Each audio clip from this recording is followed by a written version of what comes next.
Hello, ഇന്നത്തെ വീഡിയോയിലേക്ക് എല്ലാവർക്കും സ്വാഗതം കേട്ടോ. അപ്പോൾ ഇന്ന് നമ്മുടെ ഒരു പഴയ രീതിയിലുള്ള ഒരു ബീൻസ് തോരനാണ് ഇവിടെ കാണിക്കുന്നത്. തോരനല്ല, മെഴുക്കുവരട്ടി എന്നാണ് ഞങ്ങൾ പറയുന്നത്.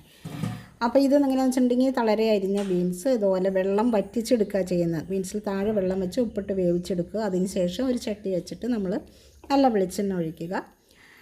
അതിലേക്ക് ഉള്ളിയും മുളകും കൂടെ ചതച്ചതാണ് കേട്ടോ ചേർക്കുന്നത്. ചെറിയ ഉള്ളിയും മുളകും കൂടെ ചതച്ച് നമ്മൾ ആ വെളിച്ചെണ്ണയിലേക്ക് നന്നായിട്ട് വരട്ടിയെടുക്കണം. അപ്പോൾ എന്തൊരു സ്മെല്ലാണെന്നറിയോ ഈ വരട്ടുന്ന സമയത്ത്. അപ്പം നമ്മുടെ കാലം മാറിയതോടുകൂടി നമ്മൾ വെളിയിൽ പോയി ഭക്ഷണങ്ങളൊക്കെ കഴിച്ചുകൊണ്ട് ഇപ്പോൾ നമ്മുടെ രുചിക്കൊക്കെ മാറ്റങ്ങൾ വന്നു. പലരും ഉണ്ടാക്കുന്ന സാധനങ്ങൾ നമ്മൾ ട്രൈ ചെയ്യാൻ തുടങ്ങി. പണ്ടൊക്കെ അങ്ങനെയല്ല. പണ്ട് അമ്മമാർ എന്താണോ ഉണ്ടാക്കുന്നത് അത് തന്നെ നമ്മൾ കഴിച്ചാണ് വളരുന്നത്. അപ്പോൾ ആ ടേസ്റ്റ് നമ്മുടെ നാവിൽ നിൽക്കുന്നുണ്ടാവും. അപ്പോൾ അതിലേക്ക് കുറച്ച് കറിവേപ്പിലയും കൂടെ നമ്മൾ ഇട്ടിട്ടുണ്ട് കേട്ടോ. അപ്പോൾ ഞാനൊരു കയ്യിൽ ഫോൺ വെച്ചിട്ട് ഒരു കയ്യിലാണ് കേട്ടോ ഇത് ചെയ്യുന്നത്. അതുകൊണ്ടാണ് പകുതി ഭാഗമൊക്കെ ആയി പോകണേ. എല്ലാവരും ക്ഷമിക്കണം കേട്ടോ. നമ്മുടെ പരിമിതികളൊക്കെ വെച്ചുകൊണ്ടാണല്ലേ ചെയ്യാൻ പറ്റുള്ളൂ. എന്നിട്ട് അതിലേക്ക് നമ്മൾ നന്നായിട്ട് മൂത്തൊരു മണം വരും ഈ ഉള്ളിയും മുളകും. എന്നിട്ട് അതിലേക്ക് നമ്മുടെ ബീൻസ് ഇട്ട് നന്നായിട്ട് ഉലർത്തിയെടുക്കണം.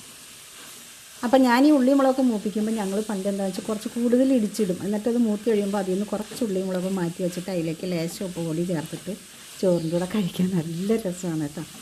അപ്പോൾ ഈ ഒരു ഓർമ്മ എന്ന് പറഞ്ഞാൽ ഞാൻ ഇപ്പോൾ തോരനാണ് എല്ലാവരും കടുക് വറുത്തിട്ട ശേഷം തോരനുകളാണ് പണ്ട് ഞങ്ങൾ ചെയ്തുകൊണ്ടിരുന്നതാണ്. പിന്നെ ചിലവർ ഇതിനകത്ത് വെളുത്തുള്ളി ചേർക്കും. പക്ഷേ ഞങ്ങൾക്ക് ആ വെളുത്തുള്ളിയുടെ ഇത് ചേർക്കാത്തതുകൊണ്ട് ഞങ്ങളത് ശീലിച്ചിട്ടില്ലാത്തതുകൊണ്ട് അതിലേക്ക് ഞങ്ങൾ പോകുന്നില്ല. ഉള്ളി മുളക് മാത്രം ഒഴിച്ചിട്ടാണ് ഇപ്പോൾ എടുക്കാറ് കേട്ടോ. എന്നിട്ട് നന്നായിട്ട് ഉലർന്നു വരുന്ന സമയത്ത് കുറച്ച് തേങ്ങയും കൂടെ ചേർക്കും. ഈ ഒരു തോരന അല്ലെങ്കിൽ ഈ ഒരു മെഴുക്ക് പുരട്ടി മതി. ബീൻസ് മെഴുക്ക് പുരട്ടി എന്നാണ് ഞങ്ങൾ പറയാറ്. അത് മതി നമുക്ക് നന്നായിട്ട് ചോറുണ്ണാം. ഒരു പ്രത്യേക ടേസ്റ്റാണ് ഈ ഉള്ളി മുളക് ഇടിച്ചിട്ട് എടുക്കുമ്പോൾ. അപ്പോൾ നിങ്ങളിങ്ങനെയല്ല ചെയ്യുന്നതെങ്കിൽ നമ്മുടെ പണ്ടത്തെ രീതിയിൽ ഇതുപോലെ ഒന്ന് ചെയ്ത് നോക്കുക. അപാര രുചിയാണ്. ഇതിൻ്റെ കൂടെ സാമ്പാറാണ് കേട്ടോ അടിപൊളി കോമ്പിനേഷൻ. പിന്നെ മോര് കറിയും കുഴപ്പമൊന്നുമില്ല. പണ്ടൊക്കെ സാമ്പാർ മോര് കറിയാണല്ലോ മെയിൻ. ഇനിയിപ്പോൾ മീൻകറിയുടെ കൂടെയാണെങ്കിലും കഴിക്കാം. അപ്പോൾ ഇതൊന്ന് ട്രൈ ചെയ്യണേ. വീഡിയോ ഇഷ്ടപ്പെട്ട് ലൈക്ക് ചെയ്യണം, ഷെയർ ചെയ്യുക, നിങ്ങൾ വിലയേറെ അഭിപ്രായങ്ങൾ അറിയിക്കുക. ഓക്കേ.